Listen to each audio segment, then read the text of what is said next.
Bună și bine ai venit! Sunt aici cu o clientă dragă, mi-a devenit prietenă, am format o legătură minunată, chiar azi e ultima, și nu ultima, e ultima sesiune de lucru, dar e un bonus pe care i l-am oferit, că programul deja l-am încheiat de 6 luni de zile și este deschisă să împărtășească din trăirile ei, din transformările ei, din simțămintele ei, ca să poți să simți și tu mai departe și să vezi, să auzi cu ochii tăi, să treacă prin experiența. Sunt entuziasmată pentru că am avut și eu o trăire puternică în această sesiune cu ea și uite ce poate să fie mai pur decât această emoție să o dăm mai departe. Tocmai de asta avem deschidere, tocmai de asta avem bucuria și entuziasmul să vorbim aici și să share-uim un pic din acest parcurs pe care l-am petrecut împreună. Alina, îți mulțumesc tare mult pentru deschidere. Uh, și că ești aici lângă mine și că ai ales să facem acest parcurs minunat, transformațional împreună. Sunt curioasă cum a început povestea asta pentru tine. Cum ai ajuns la mine, ce te-a determinat, care erau problemele înainte să ajungi aici. Te ascult. Bună, mă bucur tare, tare mult că mi-ai dat ocazia să vorbesc, că dacă e despre vorbit și eu sunt acolo. Cum am început toată povestea asta? O prietenă cu care vorbeam la telefon doar așa ca să mai frec timpul, eu fiind într-o depresie minunată, de care oricum nu eram prea conștientă și la un moment dat, prietena respectivă, comună de altfel, îmi spune, auzi, tu vrei să o mai arzi mult așa, lălălă, trălălă, sau vrei să faci ceva? Uite, eu îți spun să mergi la Sabina. Ce să merg eu la Sabina? Alt curs, alți bani, nu, nu, nu. Ok, am închis telefonul cu persoana respectivă și bineînțeles că am stat nițeluș să mă gândesc, ajungând la concluzia clară că trebuie să fac ceva, că așa nu se mai poate. Și atunci ți-am scris, bineînțeles cu multe temeri în spate, cu multe întrebări, cu multe, toate venite clar din minte și ți-am scris și am pornit să citesc prima pagină a poveștii mele până la urmă. Ce frumos! Care erau provocările cu care te confruntai, Alina, înainte să ajungi la mine, înainte să începem programul ăsta uh, transformațional? Cum se spune la noi, la Moldova, treaba aia de te duci bou și vii vacă. Adică un fără sens, un acel fără sens, deși aveam eu pretenția că, vai, eu am și știu dar de fapt eram exact cum e un tablou, o poză alb-negru. Exact o poză în alb-negru, eu în mijloc și în fundul gol. Cam așa era, ca să creionez așa pe scurt poziția în care mă găseam eu atunci. Ușor, ușor, cu fiecare ședință s-a mai colorat ceva, s-a mai colorat ceva, s-a mai adăugat ceva, am început să mă îmbrac, da, în acea imagine și totul s-a conturat atât de frumos, încât nici mie nu vine să cred. Și nu vin să cred oricum că o trecut 6 luni, adică, na, zici, la început mă gândeam, 6 luni, ce poate, ce 6 luni? Lasă-mă, domnule, în pace. Hai așa, cu bagheta magică, hai cu o sesiune două, lasă-mă, nu am eu timp, 6 luni. Da, 6 luni, ia că au trecut 6 luni, tabloul s-a colorat și cu ultima ședință de azi i-am adăugat și o ramă mișto, că orice tablou nu are neapărat un sens sau nu poate să aibă un sens dacă nu are și o ramă potrivită pentru ce e acolo, în tablou. Mm. Și cred că astăzi a fost rama aia mișto care a fost adăugată tabloului. Mi-aduc aminte de prima sesiune și cum am început și cât de Ah, fascinată erai. Ți-aduce aminte? Apropo de asta, ai mai avut vreodată o asemenea experiență? Știu că vii totuși, ai practicat și tu anumite terapii, ai făcut și tu anumite cursuri, ai venit deja într-un nivel la mine. da, dar nivelul ăla nu era, nu știu cum să mă exprimă. Noi facem foarte multe cursuri, foarte multe formări, dar ajungi în punctul ăla în care, deși este vorba despre viața ta, ai nevoie de pensula aia a pictorului care vine și adaugă ceva ăla fantastic din afară. Mi-aduc aminte de prima ședință, ferească Dumnezeu, deci am zis, Doamne, mă păzește, mă apără, zic, femeia asta mă stoarce la fiecare ședință așa, adică sunt ca o cârpă așa, hai de mine. Las că mai fac eu o ședință, două și după aia o să spun că știi, eu nu am bani, eu lasă că mai fac eu, mai fentez eu, da? Că până la urmă, în esență, suntem oameni, nu suntem zei. Îți admir tare mult sinceritatea, Alina. Știi că noi avem o oglindă foarte frumoasă și cu atât mai mult mă inspiră cu cât nonșalanță spui lucrurilor pe nume și cu cât curaj și sinceritate. Um, Apropo de tot parcursul ăsta de stors, că definește puțin storsul ăsta, că e o metaforă interesantă. Ce ai vrea să ajungă la oameni ca să fie mai Adică concret? stors exact pe dinăuntru și pe din afară, pe dinăuntru sufletul ăla care pur și simplu vrea să elibereze ce este bagaj acolo emoțional și adunat de foarte mulți ani, iar pe exterior este exact acea manifestare, pur și simplu, adică cu transpirații, am avut senzația, nu știu cum să o definesc, că vreau să înțeleagă oamenii cât de adevărat am simțit eu chestia aia. Adică după ce am ieșit din prima ședință, era ca și cum aș fi alergat 10 km pe jos, în condiții în care eu nu sunt neapărat sportivă, că sunt 1 metru și un zâmbet, mai plinuț așa de felul meu. Dar imaginați-vă dacă așa cum sunt eu, hai ca să nu zic ca o gogoșică, da? Ceva pe undeva, alergând 10 kilometri. Cumva endorfinile alea își fac treaba, da? Adică te duc în starea aia, dar tu pe exterior ești leșinat, ce să mai. Cam așa e cârpa asta Și, tot, stoarsă. și totuși ai continuat să vii, Alina. Și totuși am continuat să vin și la a doua ședință și la a treia ședință și între ședințe și mai un pic de frică și mai lasă că o să mai continui o lună și după aia o să-i spun că nu am bani și o să văd eu ce o să fac. Pentru că, trăim, din păcate, în era asta materialistă, uitând că bijuteria din interiorul nostru este cea care trebuie hrănită și cea care ne luminează și clar, din interior spre exterior și nu e invers, niciodată invers. Și, ducându-mă în planul ăsta material, logic că cum să fac, da, cum să fac să fentez, gândind, practic, nu mă gândeam în momentele alea că mă fentam eu pe mine. De fiecare dată mi era teamă, iarăși intrăm, iarăși ce balauri o să găsim, ce o să mai găsim.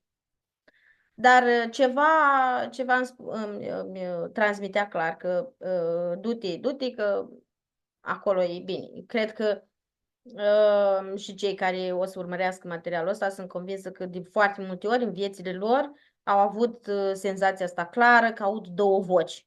Da? Una dintr-o parte, una din alta. Dacă ne ducem pe secțiunea asta religioasă, da, cu drăcușorul care e pe o parte și îngerașul. Da, eu, da, nu mă duc acolo, în sfera aia, deși una foarte comună. A două voci, una care stă pe o parte, una, da, și exact ca într-un caragiale dintre ăsta nesfârșit. Taci țațo, vorbesc eu, taci tu, vorbesc eu. Deci într-un balans dintre ăsta nebun așa și la un moment dat răbufnești, băi, lăsați-mă că, da, fac eu ce știu că, adică ce simt, că aici e cu simțitul. Și m-am împăunat, am căzut, m-am ridicat și dai și rupi și dai și rupi. Știți? Exact ca în alea. Și dai și rupi, dai și rupi. Și a venit și a treia lună și a venit și a cincea lună și am zis că gata, ei, hai că gata, am făcut 5 luni, de acum am făcut 5 luni, adică am făcut ceva. Nicai bun. Adică, ceva și atunci hai să mai trișăm puțin, hai să mai tăiem puțin, hai să mai că banii, că mama, că bunicul, că așa. Numai că, na, socoteala din târg nu se potrivește cu aia de acasă și în momentul în care ți-aduce aminte că ți-am spus că, băi, nu mai pot să mai continui, că, vezi, Doamne, m-am apucat de niște lucrări dentare foarte costisitoare și ai venit cu acel răspuns și am spus, fuck off. La naiba, ia ca că nu pot să trișez. Și până la urmă trebuie să mă duc tot ca șoricelul să trec prin brânză, deși de multe ori am vrut să trec peste brânză. Da? Aș vrea să se înțeleagă treaba asta. Foarte important și foarte prezent în viețile noastre. Prin și peste. Da? Vrem să sărim etape, să ardem etape, o ardem într-o gălăgie continuă, dar nu trecem pe acolo pe unde, da, doare, na. Niciun proces de transformare și niciun lucru pe lumea asta nu se face așa, pocnind din degete și cu ușurință așa, hi, hi, hi, ha, ha, ha. Nu, e un proces, clar e un proces. Mhm. Și să-ți dai voie să simți, să vezi, să observi și în momentul când ai venit cu răspunsul ăla, a fost într-un mare fer. Ok, am înțeles, particip și la 6-a ședință, am înțeles. Era ceva de genul, Gogule, ai înțeles? Da, am înțeles, să trăiți. Da, și atunci, A șasea lună, cumva, da, așa se aruncă, da, da, da. da. Um, Dar care, ca să punem și, adică mă vedeam cumva, am pictat tabloul, adică tabloul meu e mișto. La început a fost alb-negru, acum are culori, are așa, are, da? Uh, adică de ce să-i mai pun, mai vrei acum și ultima, știi, bonus, nu știu ce facem, ce, și cu lasă ulei și cu să mai dai peste el, să mai dai cu nu știu ce spray, ca să fim în un pic, metaforă. adică n-am făcut-o, lasă că o sun, dar chiar dimineață, după cum ți-am spus, am vrut să te sun și să spun că, na, să găsesc o minciunică, lasă că, Ca să refuzi bonusul, practic. da. Și exact în momentele astea, sunt exact momentele din viața noastră când de fapt și de drept refuzăm, adică ți se pune pe tavă, ți se arată ușa, Bogăția! da? Și tu refuzi să bagi cheia în broască, că până la urmă ți s-a arătat ușa, dar nu-ți mai bagă ăla de ți-a arătat ușa să-ți bage și mână, adică să-ți pună cheia în mână și să-ți mai bage și mâna, să-ți mai țină mâna să bagi cheia în broască, că chiar e După vorba, fenomen. Dumnezeu îți dă, dar nu-ți bagă și în Dar nu traistă. se bagă și în traist, adică să fim rezon. Minunat. Noi am lucrat foarte mult la nivel de sine, la nivel de, chiar programul se numește Terapie Rapidă Transformațională pentru Succes și Abundență. Da? Deci la nivel de sine, la nivel de tot ce înseamnă încredere, stimă de sine, iubirică, credințele noastre, relația cu banii, cu succesul, deci am lucrat mult în direcția asta. Vrei să-mi spui, te rog, care sunt cele mai mari schimbări simțibile și vizibile la tine după aceste 6 luni? Hai să le luăm un pic pe rând. La nivel de sine, în relație cu tine. Care e Iubesc mai diferența? mult, mult mai mult. Ce anume? Adică mă iubesc mai mult, Mhm. mult mai mult decât o făceam înainte. Te rog să-mi spui, Alina, mai multe despre asta, pentru că e atât de ușor, oamenii zic mă iubesc, mă asta, dar sunt atât de Da, dar străini. te iubești cu adevărat când ai a, acel simțământ, tot pe la Moldova, de mi se fâlfâi. Adică în momentul când intri într-un drum nepieptănată, cu 3 ore dormite, dar pe tine să te interesezi de fapt și direct ce ajunge în esență în sufletul omului, eu cred că aia este iubirea de sine, adică să te înveți, să te iubești, da, blăblăim din gură mult, dar în momentele alea poți să fii vulnerabil, poți să te arăți și așa, poți să te iubești și așa, poți să te iubești chiar dacă ești 1 metru și un zâmbet, poți să-ți înțelegi rolul tău în lume, care este rolul tău și atunci nu mai jucăm teatru cu da, eu mă iubesc, ok. Când ți-ai făcut ultima oară părul? Când ți-ai făcut o pedicură ultima oară? Când ți-ai cumpărat ceva doar pentru tine? Adică de teatru de păpuși suntem la teatru de păpuși, da. Realitatea. Și atunci, da, ușor, ușor conturez și treaba asta cu iubirea de sine, care nu că gata, s-a terminat, gata, am făcut, da, am făcut Nevoia program. de, nevoia de creștere e pe viață, nu e că e una dintre nevoile Eu, noastre spirituale, da. clar, clar, sunt niște etape de parcurs, mai caz, te ridici. Important este să reușești să te ridici atunci când ai căzut. Mhm. Cred foarte mult în treaba asta. Să reușești pentru că Dumnezeu vorbește prin oameni, adică conjuncturile alea care îți vin în viață, persoanele care îți vin, sunt menite să te tragă cumva, hello, exact ca și, da, prietena mea de la București. Bă, nu mai arde că tu ești varză și o arzi în poezii, Eminescu. Cred cu tărie că toate lucrurile astea sunt menite exact ca un clopoțel. Dar acum e clar că nu o să vină Hristos să... Nu? Deci faci tu treaba, faci tu. Dar nu mai este timp, Sabina, nu mai este timp de...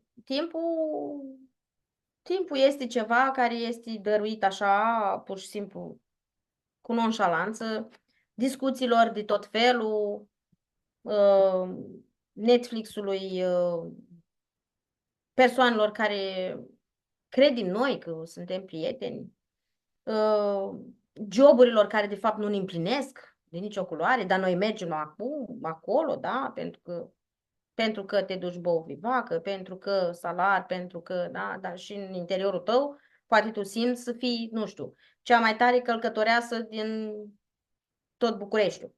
Dar ai făcut lucrul ăla cu toată ființa ta, cu tot sufletul tău și cu toate darurile tale. Nu toată lumea trebuie să fie cântăreață, nu știu, nu toată lumea trebuie să facă mâncare extraordinar de bună. Și totuși continuăm să trăim așa, adică să trăim cu vorba pe care eu am împrumutat-o de la Edith Cadaș, pe care eu o ador, adică chiar o simt în toate structurile mele, preferăm să fim cu capul în cur. Preferăm să spunem, da, e un program scump, da, eu nu pot, da, altul poate, altul ce mai caută și asta cu prostile ei, cu transformation, cimation, ce e asta, ce mai e și asta. Da, eu ce mănânc? Eu, de fapt, ce mănânc? Întrebarea, iarăși mă întorc la Caragiale, eu, de fapt, cu cine votez? Da? Și atunci eu, de fapt, cu cine votez? E clar că naburii ăia care, da, e clar că eu cui dau din timpul meu și de fapt și de drept și mai e și cu timpul ăsta, mă mai nebuniți voi cu...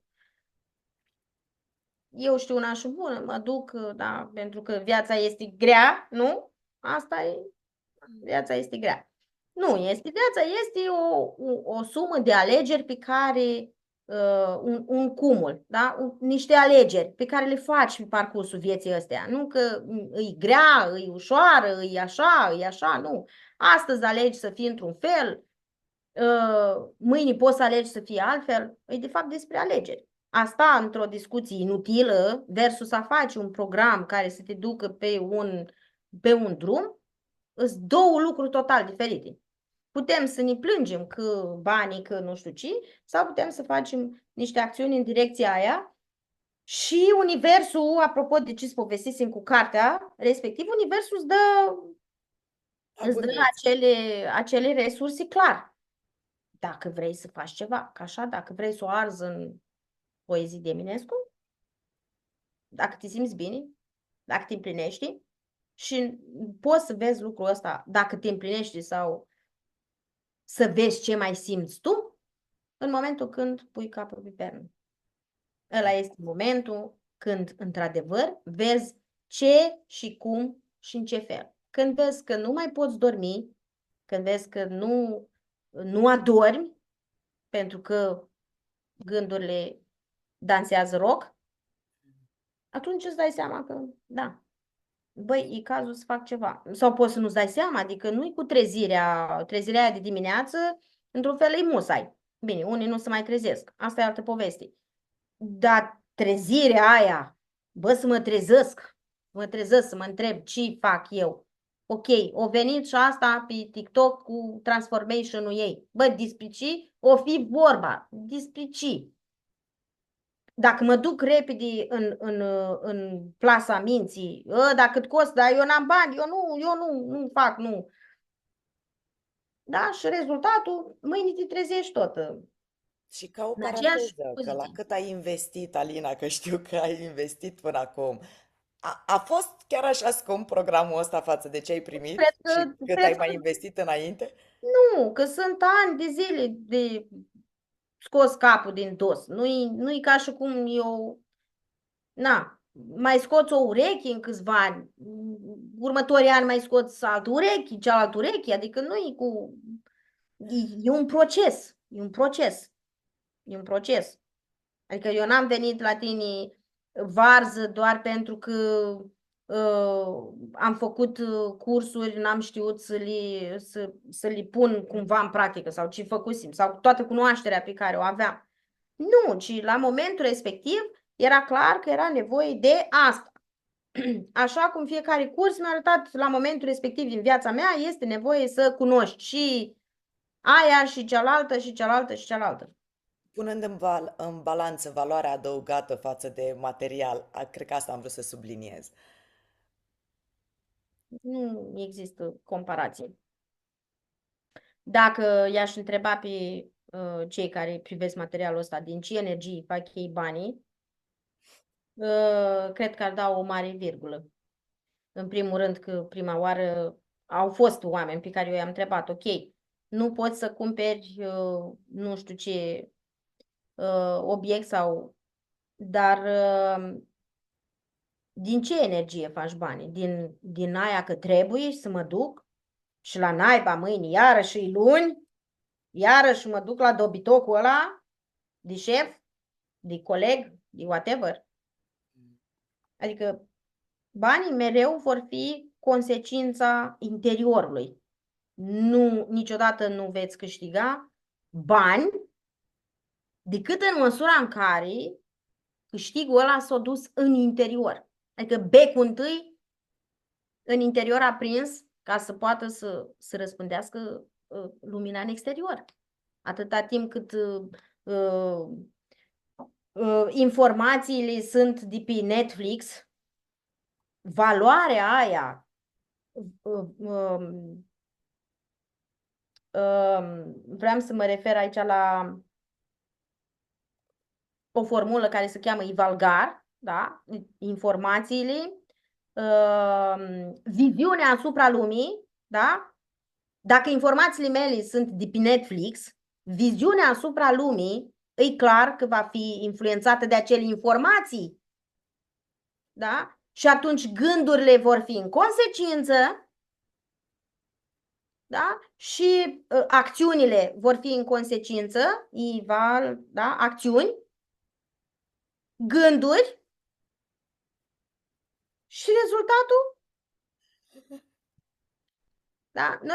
Noi reducem din formula asta Ivalgar, noi reducem la rezultat. Bă, pe mine mă interesează rezultatul.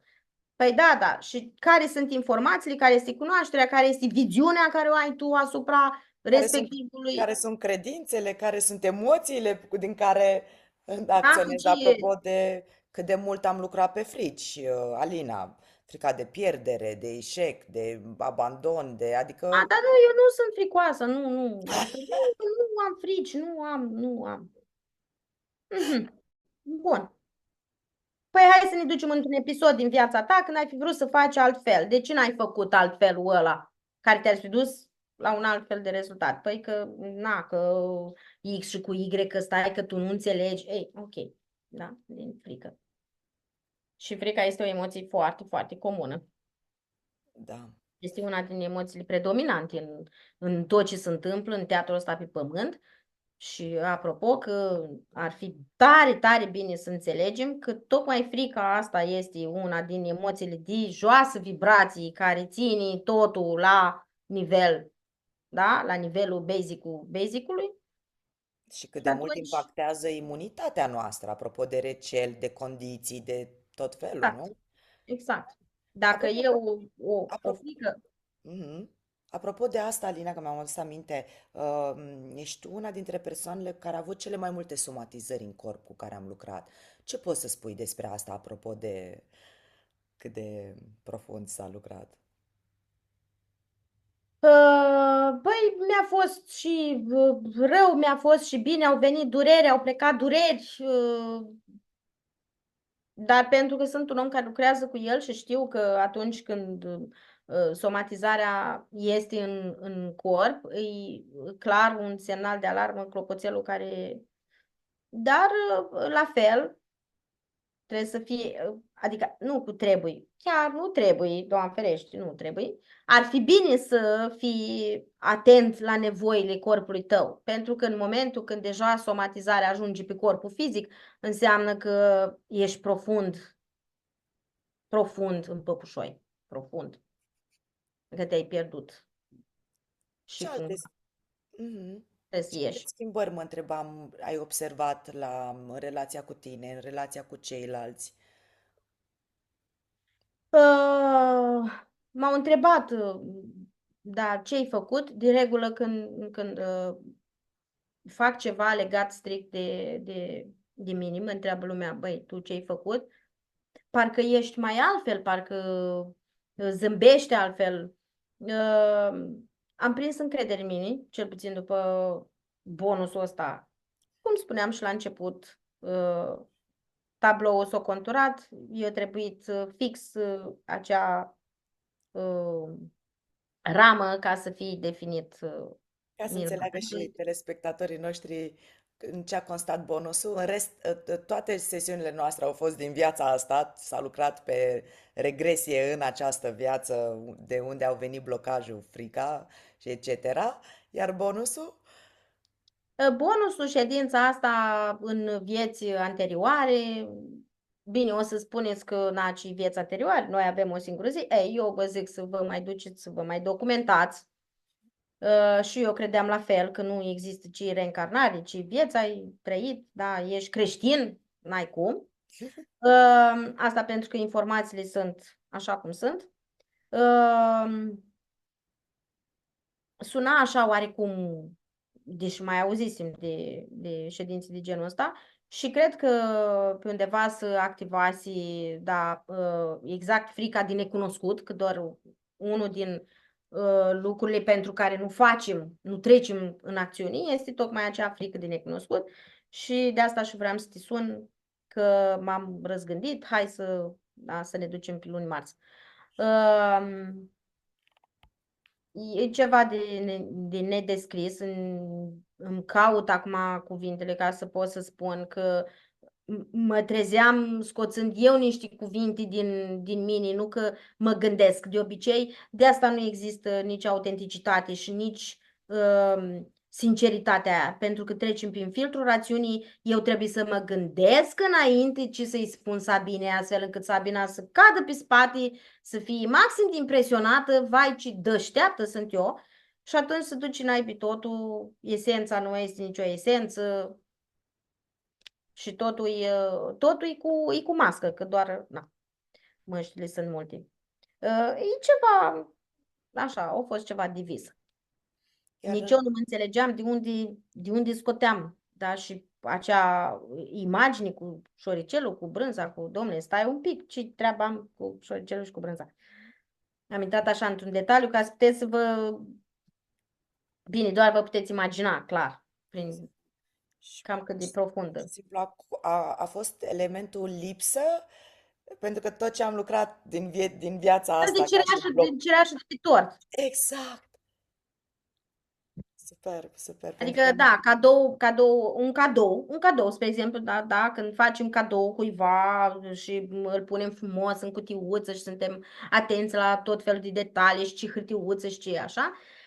Și la sfârșit, dacă nu există acea fundiță, nu-i complet. Nu-i... Deci fundița aia face tot. vine să te întreb dacă vrei, bineînțeles. Poți să dai puțin din culise, poți să ne dai un pic. Eu înghit în sec așa după, doar dacă vrei, Alina. Așa, ceva puternic, semnificativ. Cea mai puternică imagine a fost aia de bărbat Mhm. din secolul VII, foarte musculos, foarte curajos, care trebuia să protejeze cu orice preț ceva din interiorul unui castel. Aia a fost o imagine wow a unei bătălii, a trecut, a trecutului uh, printr-un, printr-o imensitate de oameni, exact imaginea aia de Ștefan cel Mare, da. Și care era legătura din viețile astea? Că pentru prima oară în viața mea acea a fost atât de puternic impactantă cu mine că rar mi se întâmplă să dea lacrimile, să noroc că ne știm de 6 luni și mi-am permis să fiu eu, știi? Așa, care a fost legătura cu viața asta și ce ai luat? Că așa zic oamenii, ia uite și pe asta, s-a dus să se vadă ca Ștefan cel Mare și cu Bine, bătălii. dar oricum, materialul ăsta, ca să înțelegem, nu este pentru tot poporul, adică nu pentru toată lumea care stă cu Netflix-ul în mână și cu Bericica și cu Floricica. Nu. Asta nu e pentru cei care, într-adevăr, caută niște răspunsuri, care simt în interiorul lor. Și atunci, cu siguranță, nici chestia asta nu o să pară prea fantasmagorică. Ce mi-am luat eu de acolo a fost că la un moment dat căutam să, să văd, poate să simt ce era de protejat, ce anume avea acel castel. Și cred, am găsit răspunsul că e de protejat acel adevăr, acea autenticitate, acea inimă, acel suflet și că de acolo izvorăsc, practic, da, tot cum spuneam, din interior spre exterior, izvorăsc toate celelalte. E o moștenire pe care le-o lași mai departe copiilor. Și asta mi se pare cel mai grozav. Cel mai grozav. Adică, indiferent că mașini, că imobile, că nu. Deci e ceva care nu cred că există cuvânt. Româna noastră e săracă în cuvinte ca, spre exemplu, în limba rusă, unde un cuvânt are însemnătate foarte, foarte adâncă. La noi, în limba română, nu știu, nu pot să găsesc acum.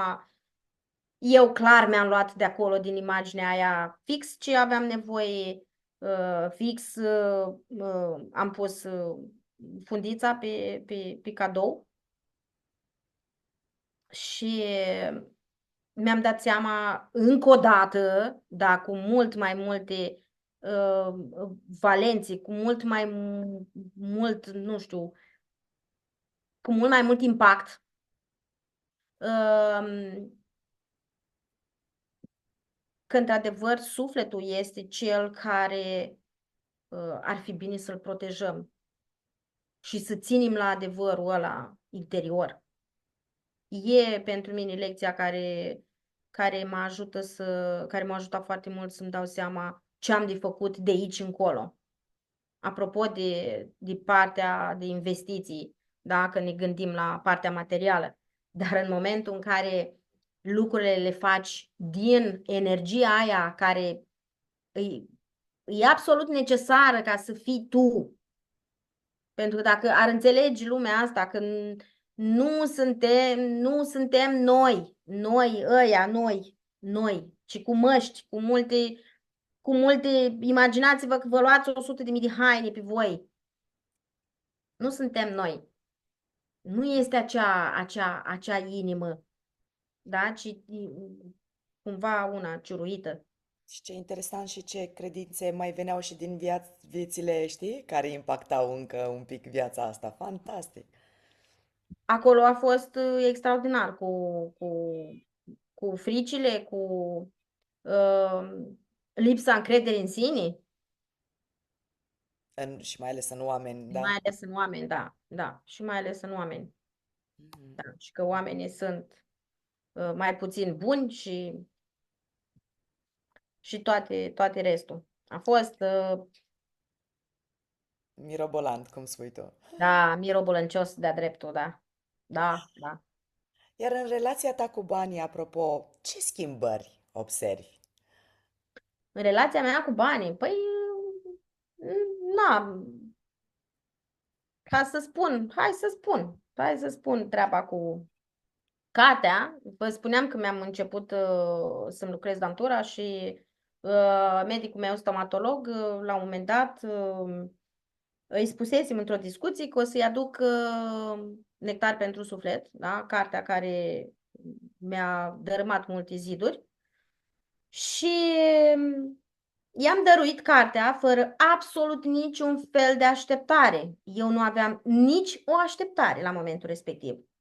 În schimb, i-am dăruit-o cu tot sufletul. I-am scris și o dedicație frumoasă și, terminându-mi de lucrat, cobor la recepție să întreb cât costă, normal, ca tot omul, da, cât costă, eram pregătită și să-mi spună doamna de acolo, păi nu, că astăzi nu vă costă nimic. Și mie în momentul ăla, adică era, stai puțin, adică cum? Păi eu trebuia să plătesc lucrarea care era 1.500 de lei. Cum să nu plătesc nimic? Adică cum? Stai că eu nu, îmi venea să-i spun, stai domnule un pic, eu nu ți-am dat cartea ca cumva să îmi dai lucrarea pe gratis. Adică nu a fost intenția mea asta.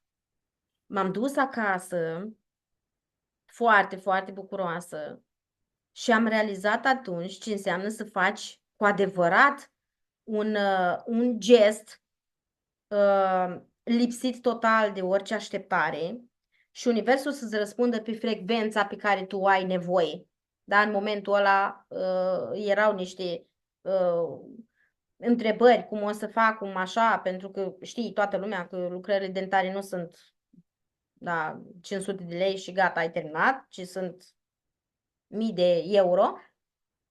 Dar aveam una dintre bucuriile imense trăite pe parcursul programului ăstuia, când am realizat, Dumnezeule, deci cum îți vine răspunsul și nici măcar nu trebuie să faci nimic, nu trebuie să te scremi, nu trebuie să te... Adică cea mai mișto treabă. Băi, oameni buni, ce mai frumos decât să dăruiești? Nu tot timpul ce pot să iau, ce pot să iau, ce pot să iau de la guvern, ce pot să iau de la servici, ce pot să fac, și eu bine, și tu să stai cu limba în dinți, adică nu, efectiv, nu, tu cu ce contribui în lumea asta? Adică doar așa să stai, să chici para în gura în nătăfleață? Au fost, nu, deci, nu. Adică nu știu dacă îmi dai voie să arăt cartea, deci o carte care poate să coste 15 milioane, oameni buni, care, deci mie mi se pare absolut genial, da, Nectar pentru, deci eu practic ce am făcut? Am vândut, între ghilimele, cu 15 milioane un exemplar dintr-o carte care este absolut extraordinară, dar oameni buni să-ți vină răspunsul ăla pe frecvența nevoilor tale de atunci. Da, în mintea mea era întrebarea, băi, cu ce stai așa? Stai că e și Sabina, stai că e și aia, stai că e și cealaltă. Adică, hello, sunt om. Adică am carne, oase, sunt om. Nu sunt chicată Deci din abundența curge. Când schimbăm credințele, schimbăm energia, emoția, nu? Eu sunt convins, eu dacă l-aș întreba pe medic, eu cred că nu. Da? Să fim rezon, să avem rezon, da? Nu știu ce. Adică nu mă cunosc cu el, nu suntem prieteni, pur și simplu îmi face plăcere. Am venit la clinica lui, by the way, tot așa pe feeling. Îmi Mhm. povestise cineva, eu tot căutam, da, mintea mea căuta alte clinici, dar eu zic, băi, nu vă ascult pe niciunul, mă duc după feeling-ul meu. Dacă am face treaba asta din ce în ce mai des, să ascultăm acea voce interioară, acea comoară pe care eu în ședință am apărat-o, cred că am trăit, nu cred, sunt convins, într-o lume minunată. Superb, superb. O deosebită plăcere. Stau, te ascult și dau din cap și mă hrănesc cu ce transmiți. E inimaginabil și o deosebită plăcere îmi face să te ascult și să vorbim, Alina, și un mesaj de încheiere, nu știu, cum te-ai simțit alături de mine ghidată? Ce-ai vedea? Ce simți în direcția asta? Ce poți să recomand sau să adaugi? Mesajul e scurt și la obiect. Treziți-vă, oameni buni, și dacă mesajul ăsta ați ajuns să-l vedeți și dacă o vedeți pe mirobolâncioasa asta de Sabina, e clar că nu întâmplător. S-ar putea să treceți peste el și să nu observați peste material, dar la un moment dat, eu sunt absolut convinsă că Universul o să vă ghideze tot spre a lucra cu ea. Mulțumesc mult, mult de tot pentru toată, pentru tot ghidajul, pentru toată blândețea ta, uh, pentru tot ce mi-ai pus pe masă când fond și la urmă urmei și ceea ce s-a întâmplat astăzi în ședință apropo de vulnerabilitatea ta înseamnă tot a pune ceva, da? Tot a fi un contributor, un giver, nu numai taker. Și mie mi se pare extraordinar. Asta cu inteligența, da, sunt mulți, adică și sunt o grămadă de terapeuți inteligenți, extraordinari, dar aia, să ai vulnerabilitate față de persoana din fața ta, asta te face cu mult, mult mai deștept decât toți cei care vor să dea bine, să-și pună nu știu ce, mimimi, mumumu, să arate nu știu cum, să prezinte nu știu ce fel. Nu.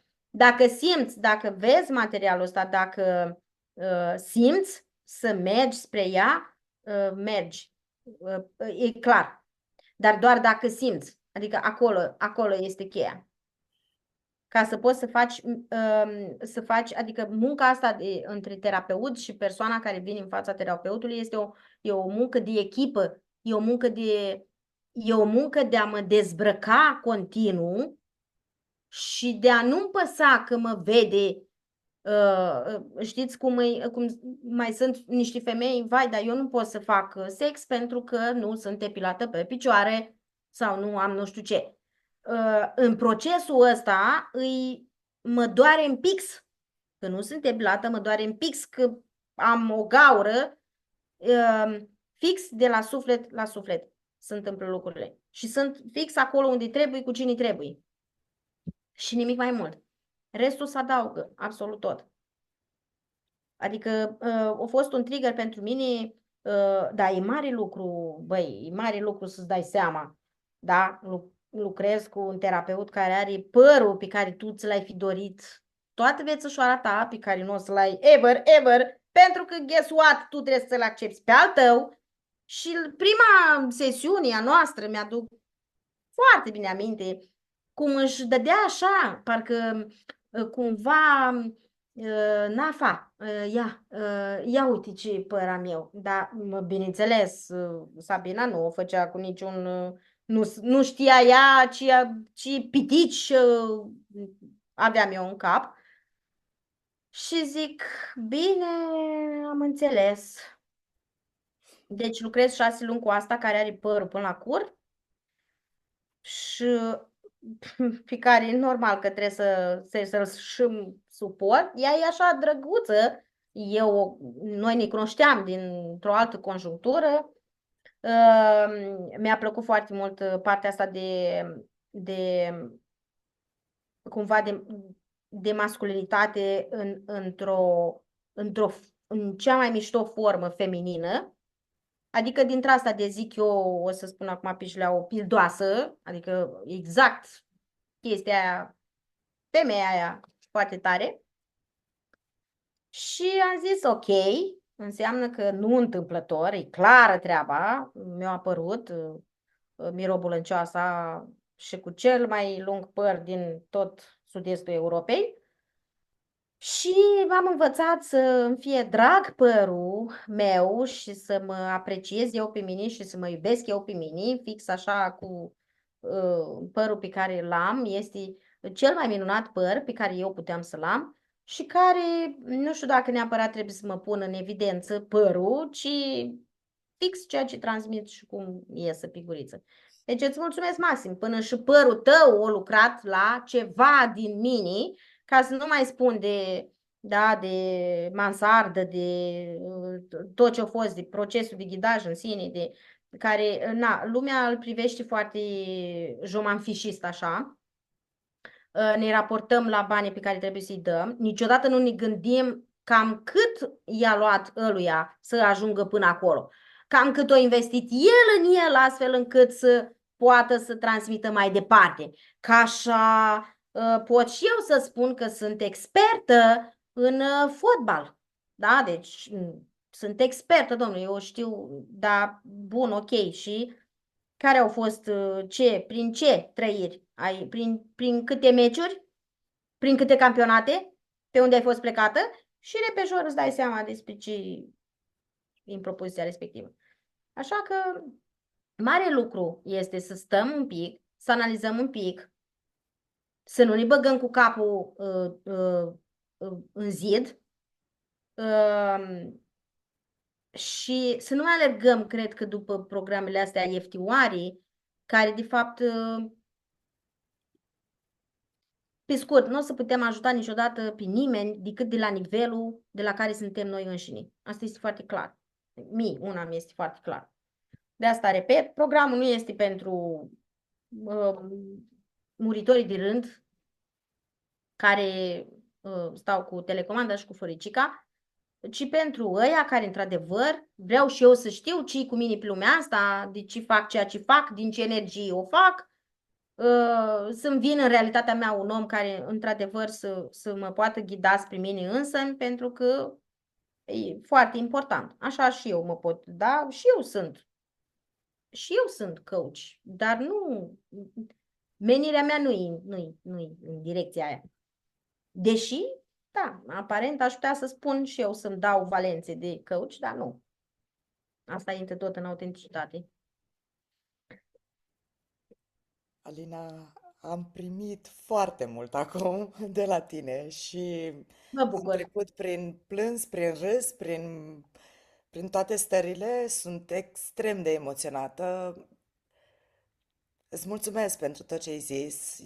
Foarte, foarte mult adevăr ai pus aici și foarte lumină pe ceea ce se întâmplă. Cred că video ăsta o să rezoneze cu absolut toate persoanele care îl vor urmări. Asta Uh, îmi și doresc. Da, și chiar mă simt onorată că am mers împreună în această călătorie și atât de mult am putut să și ofer cât și să primesc de la tine pentru că e minunat când, apropo de cât de mult lucrăm cu noi și ce capacitate, pentru că și eu am procesul meu în continuare și lucrez și la câte oglinzi mi-ai pus în față, îmi făceam temele, veneam iar aici, da? Una dintre oglinzi azi m-a lovit în plin și, apropo de vulnerabilitate și autenticitate, chiar mi-am dat voie și e cel mai de preț lucru să fii tu. Și învățăm asta în continuare, să fim cât mai mulți noi și să inspirăm pe alții, apropo de, și de um, cum ai spus când ai intrat în acel magazin și ai făcut acea uh, laudă, încurajare femeilor pe care le-ai văzut acolo și ai impactat alte femei care intrau în magazin, știi? Cam așa suntem, așa impactăm continuu. Iar Mi-e frică că, iartă-mă că te întrerup, că cumva validăm un om sau că facem publicitate unui program sau unui... Oameni buni, în viața noastră, de zi cu zi facem lucrul ăsta, adică nu îi fac eu publicitate Sabinei pentru că m-au plătit sau pentru că nu. Sau pentru că nu știu ce beneficii o să se facă ea bogată, o să se îmbogățească. Nu. Ideea este că și dacă mă duc la mall și mă întâlnesc cu țața nu știu care, auzi, neagică și-a luat o pereche de blugi de la Gucci, știi? Da, da, nu mai stă nimeni să spună că țața face nu știu ce publicitate. Nu, s-a dus, jap, jap, și-a luat blugii și da, o terminat, adică nu mai stă în analiză. Aha, dar oare asta ce-o fi având de câștigat? Ea, de face publicitate. Înseamnă că Sabina asta nu o fi așa de bună de o fi având nevoie de publicitate. Nu, oameni buni, femeia nu are nevoie de publicitate. Și repet, nu este programul ăsta pentru cei care link telecomenzi și care sunt cu floricica. Nu, nu, nu.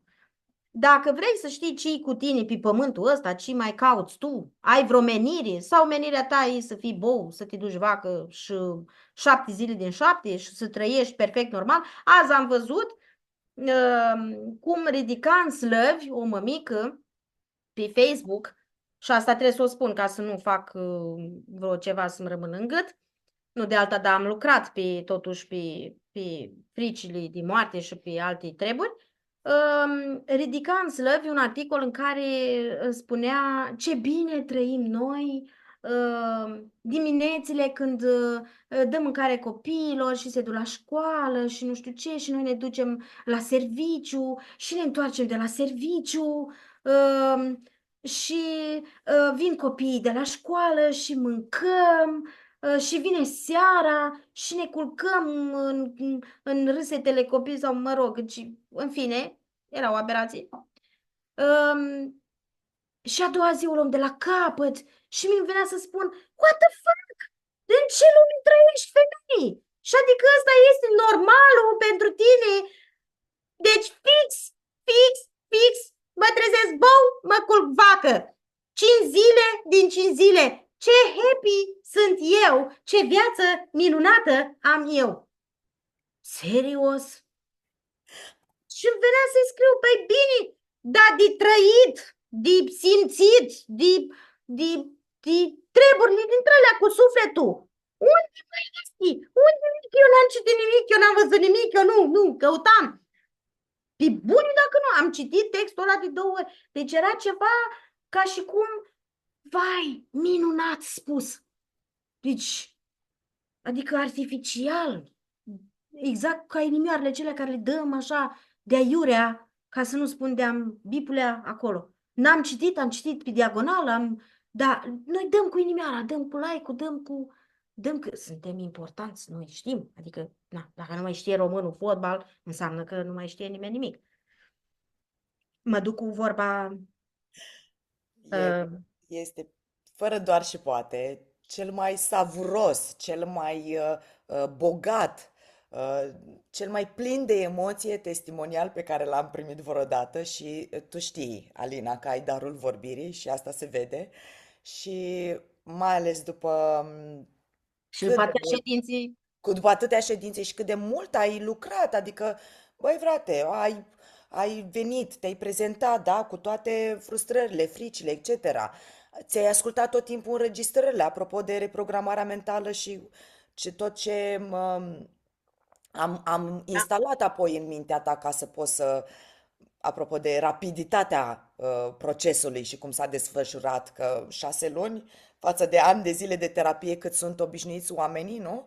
Sunt niște lucruri care sunt greu de crezut și uite că avem un om după 6 luni de zile și o săptămână care se prezintă astfel și care poate să transmită emoție de, credem, am pielea găinii și am plâns, am mai văzut, am plâns, am râs, am plâns, am râs.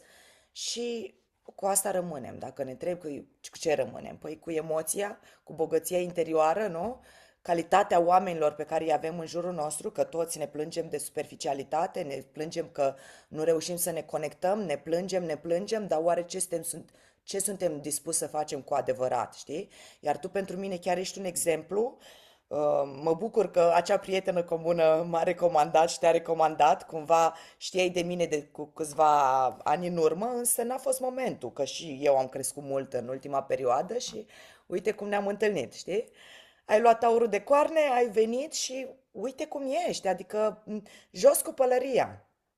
Ai tot și respectul și aprecierea mea. mulțumesc din suflet și e important ca oamenii să simtă. Dacă cei care privesc materialul ăsta ajunge ceva cât de mic la sufletele lor, e clar că uh, o să le fie minunat să lucreze cu tine și tot o să se adauge. Pentru că partea materială, iarăși mă întorc, partea materială nu este decât o dovadă a cât de mult ai crescut tu în interiorul tău. Și aici sunt foarte multe lecții, nu mai intrăm, da, de să te privești tu pe tine, care este relația cu banii, care este relația cu Dumnezeu, care este relația cu Tatăl, cu multe, multe, multe. Sunt multe, multe. Dar eu nu pot să îți spun decât un mare, mare, mare, mare, mare mulțumesc și să-ți spun în sfârșit că îți iubesc părul. Și am zis, am, am pus așa, am pus Mulțumesc, Alina. cumva punctul pe I, de unde am pornit și unde am ajuns. Bineînțeles că cei care o să fie superficiali o să vadă că da, bine, ai ajuns de la a nu-ți plăcea părul până la a-ți plăcea, da, bine, și cei cu asta.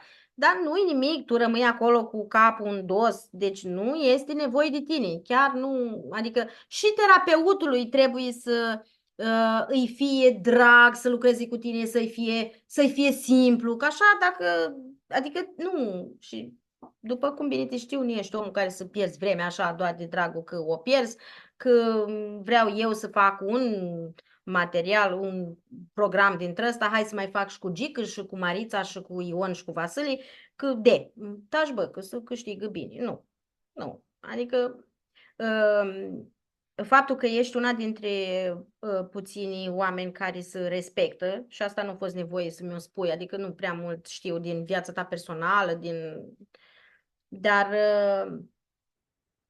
mi s-a revelat efectiv acel respect de sine.